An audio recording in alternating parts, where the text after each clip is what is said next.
আমার বাবা মূলত মারা গেছেন 3 বছর আগে। আমাদের আশেপাশের প্রতিবেশী যারা ছিল তারা আমাকে নিয়ে অনেক কটূক্তি করতো, বলতো দেখ মনি তুই পরে কি করিস। আমি মূলত এইচএসসিতে থাকাকালীন আমি এডমিশন কি সেই জিনিসটাই বুঝতাম না। আমি রাজশাহী বিশ্ববিদ্যালয়ে এমএ 12তম হয়েছি। তিনি হয়তো থাকতে আমার এই সফলতা দেখলে অনেক খুশি হতেন। আমি আমার গ্রামের মধ্যে প্রথম পাবলিকান হিসেবে নিজেকে পরিচিত করতে পেরেছি।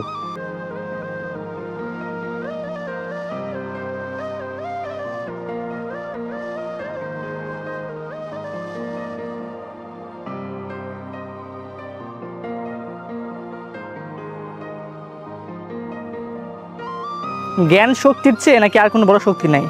এক্স্যাক্টলি এটা প্রমাণ করে দেখিয়েছে আমাদের ক্ষেতলালের জয়পুরহাটের আলিম। আলিম এবছর রাজশাহী বিশ্ববিদ্যালয়ের এই ইউনিটে মানবিক বিভাগ থেকে 12তম হয়েছে এবং সে সেকেন্ড টাইমার ছিল। ওর গ্রাম থেকে প্রথম পাবলিকিয়ান এই আলিম। আমার বাবা মূলত মারা গেছেন 3 বছর আগে। তিনি যখন জীবিত ছিলেন তখন আমাকে নিয়ে অনেক স্বপ্ন দেখতেন যে আমার ছেলে একদিন অনেক বড় হবে, অনেক বড় পর্যায়ে যাবে। আজ তিনি বেঁচে নেই। তিনি হয়তো থাকতে আমার এই সফলতা দেখলে অনেক খুশি হতেন, কিন্তু দুঃখের বিষয় সবই আল্লাহর ইচ্ছা, কিছু করার নেই। তিনি হয়তো উপর থেকে দেখে খুশি হচ্ছেন। আমার বাবা মারা যাওয়ার পর থেকে আমার বড় ভাই আমাদের পরিবারের দায়িত্ব নিয়েছেন। যেহেতু আমাদের কৃষিভিত্তিক পরিবার ছিল, আমার ভাই মাঠে কাজ করতো, আমাকে বলতো যে তোকে কাজ করার দরকার নেই, তুই পড়ালেখা চালাই যা। তখন আমাদের আশেপাশের প্রতিবেশী যারা ছিল তারা আমাকে নিয়ে অনেক কটূক্তি করতো, বলতো দেখ মনি তুই পরে কি করিস। তখন আমি আর কিছু বলতাম না, বড় ভাইয়ের সাথে সাহায্য সহযোগিতা করতাম। তারপরও বড় ভাই আমাকে বারবার বলতো যে তোকে কাজ করার দরকার নেই, তুই শুধু পড়ালেখাটা কর, আমি সবকিছু দেখতেছি। তো আমি পড়ালেখার পাশাপাশি তাও বড় ভাইকে কিছু হেল্প করতাম। তো এভাবেই আমার বড় ভাই আমাকে অনেক হেল্প করেছে এবং শেষ পর্যন্ত আল্লাহর রহমতে আমি রাজশাহী বিশ্ববিদ্যালয়ে এমএ 12তম হয়েছি। আমার এডমিশন জার্নিটা ছিল একটু অন্যরকম। আমি মূলত এইচএসসিতে থাকাকালীন আমি এডমিশন কি সেই জিনিসটাই বুঝতাম না। দেন এইচএসসি করার পর যখন এডমিশন জার্নিটা আমার শেষ হয়ে যায় অনেকের, তখন আমি শুধু জিএসটি এক্সামটা দিয়েছিলাম কোনোরূপ প্রিপারেশন ছাড়াই।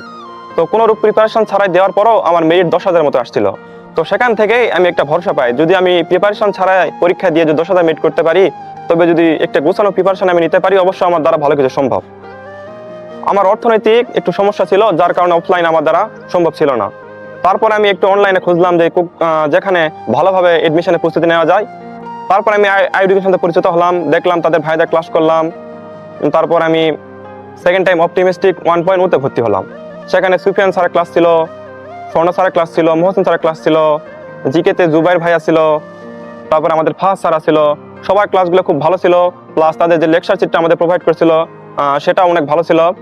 দেন সব কিছু কম্বাইন করে আমার একটা ভালো প্রিপারেশন হয়েছিল এবং জিকেতে আমি খুব ভালো করেছিলাম। আমি রাজশাহীতে 24টা জিকের মধ্যে 23টা জিকেই কালেক্ট করতে পেরেছিলাম এবং সবশেষে আমি আমার গ্রামের মধ্যে প্রথম পাবলিকান হিসেবে নিজেকে পরিচিত করতে পেরেছি।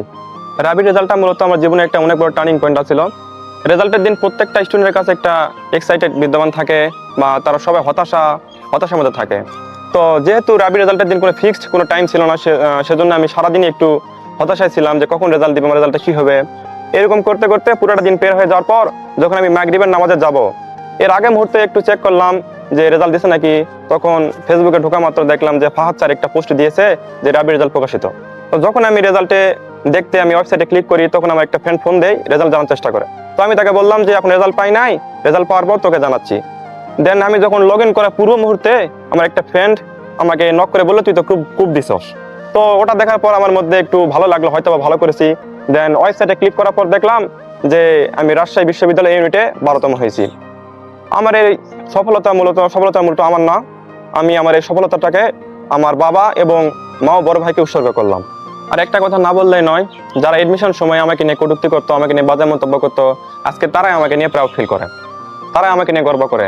আজকে তারাই আমাকে গ্রামের প্রথম পাবলিকান হিসেবে পরিচয় করিয়ে দেয়। তো তোমরা যারা ভাবতেছো যে সেকেন্ড টাইম দিবা কিনা বা এরকম দ্বিধাদ্বন্দ্বে আছো, তোমরা চাইলে আমাদের আই এডুকেশনে ভর্তি হয়ে যেতে পারো। যেহেতু আমি এখানে ছিলাম আমার এডমিশন শুরু থেকে শেষ পর্যন্ত, আমি যদি এখানে থেকে টপ পজিশন করতে পারি, অবশ্যই তুমিও পারবা। নেক্সট গল্পটা হবে তোমাকে দিয়ে।